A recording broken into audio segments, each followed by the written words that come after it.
Assalamu alaikum everyone. I'm Shiwen. I I'm a PhD student in history. At the moment now I live with my family in California. I became Muslim when I was 19, 20, so it was about 6 or 7 years ago. I was originally from China, and my family has no religious belief. None of them has, not even Buddhism or Christianity. I would say they probably are what we call probably atheist. I came across Islam, I guess, first when I was studying history because I was a history student. We were studying about world history.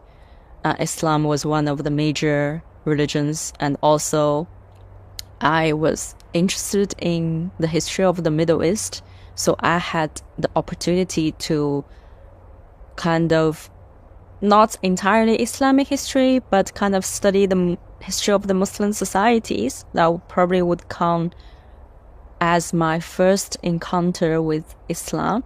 The breaking point in my life about, when it comes to investigating about Islam probably would be the passing away of my grandmother. I had a very close relationship with her.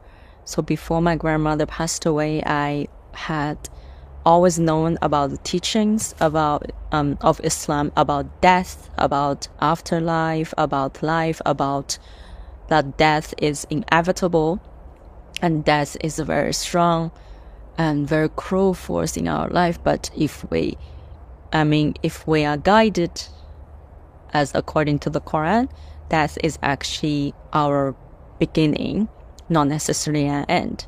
But I truly see the reality of death when my grandmother passed away, which was a life event that even until today I'm still trying to come to terms with.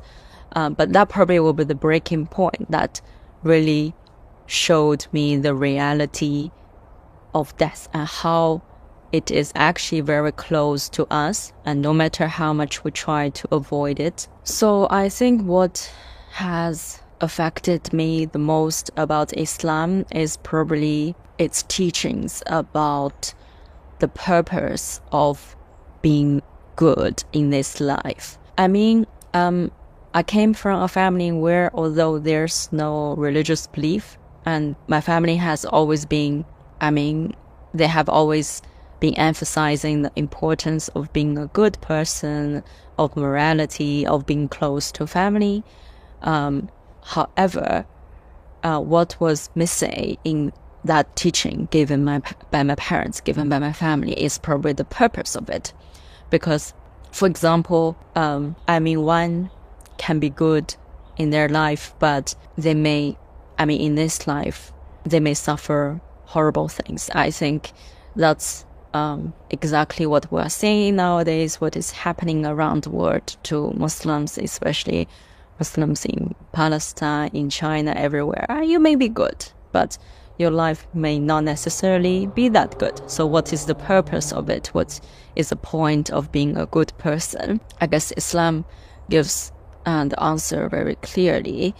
That is, the purpose is God. There's a creator who has created us, and it is for him that we want to be good, and he has taught us how to do so in the Quran and by our prophet. So that probably is the one point that I would say that has affected me the most. After I converted, I didn't really get help from a particular person, but I would say I got information from books, because I have always been an avid reader. I read across subjects. So probably reading and researching by myself, looking for information and trying to put them together, trying to put them against each other together to see which one is the wisdom that I'm supposed to take, is what happened after I converted to Islam.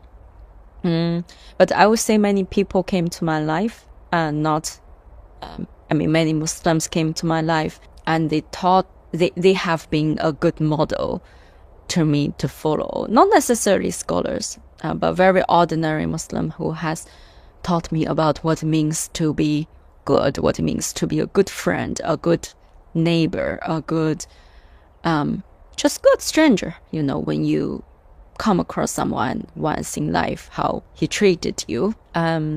So I guess ordinary Muslims in the places that I have lived, I have visited, they have taught me the important lessons about Islam. Before I became Muslim, I did strongly feel that something was missing, but I couldn't really name it. I wouldn't really call it a purpose, but I would call it a higher being, a higher end that as human beings or as humanity as a whole that everyone should strive for. I couldn't really name it. I didn't know it was God or it was called Allah because it did not exist in the environment that I grew up in. What was really missing was really the higher end that everyone should strive for.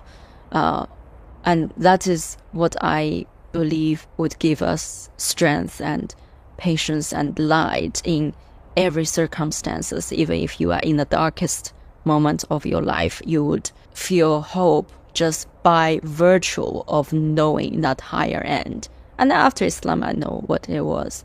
It is Allah and His pleasure that we are seeking. In terms of lifestyle change, I didn't really feel my lifestyle has really changed. Of course, that like Islam prescribes specific practices such as prayer and fasting, and charity and many other things.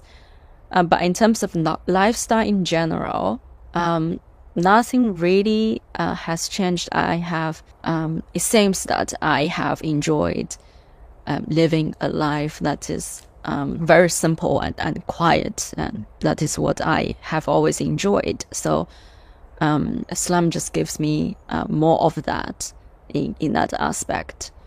My views of Islam before I converted, I wouldn't say I had any specific view because I just didn't know enough to have a specific view about Muslims or about Islam.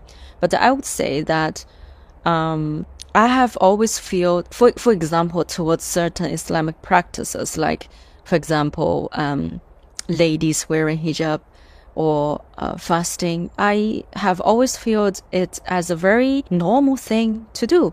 Before I converted, I know like people around the world, even nowadays, there has been lots of anger or hostility towards such things. But I have always felt that it's just normal. There's nothing to be, amazed about. There's nothing to feel strange about it. So that was my view before it. And afterwards, since I didn't really have a specific view after I converted, I just transformed from no view to appreciating its rulings and what Islam has taught us.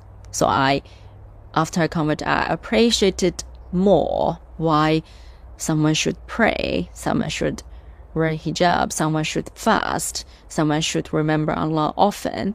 Simply appreciate it more because it only has made my life better, and it gives me strength and power the most when I was in need, and it makes me content. I'm perfectly happy in whatever situation I have been in, alhamdulillah.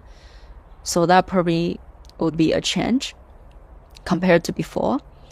In terms of my conversion, my family's reaction was perhaps, let's say, a few years back, they were quite shocked because they couldn't figure out why I became Muslim in London when I was studying there, and I'm a Chinese. Why would I embrace something so foreign and so different from what they know and what they know about the West? They were shocked, and then they became frustrated. They didn't know how I would become.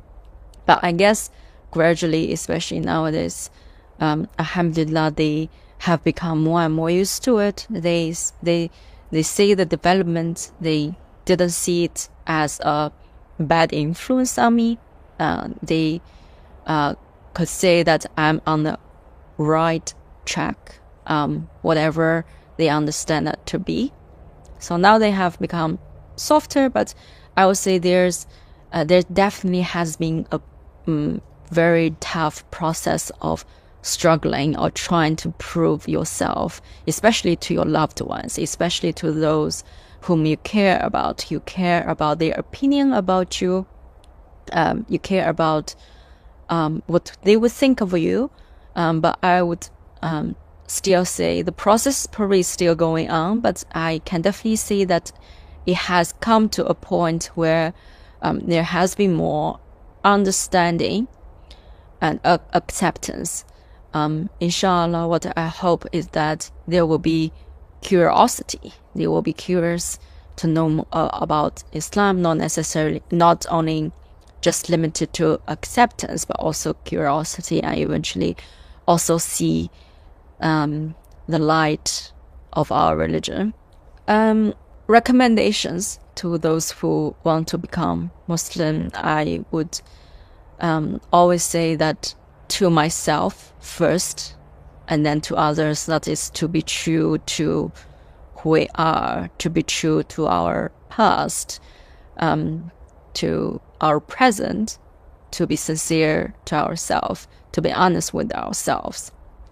Because that's the first step to really know the beauty and the strength and the power that the Quran and our prophets and Allah can give us.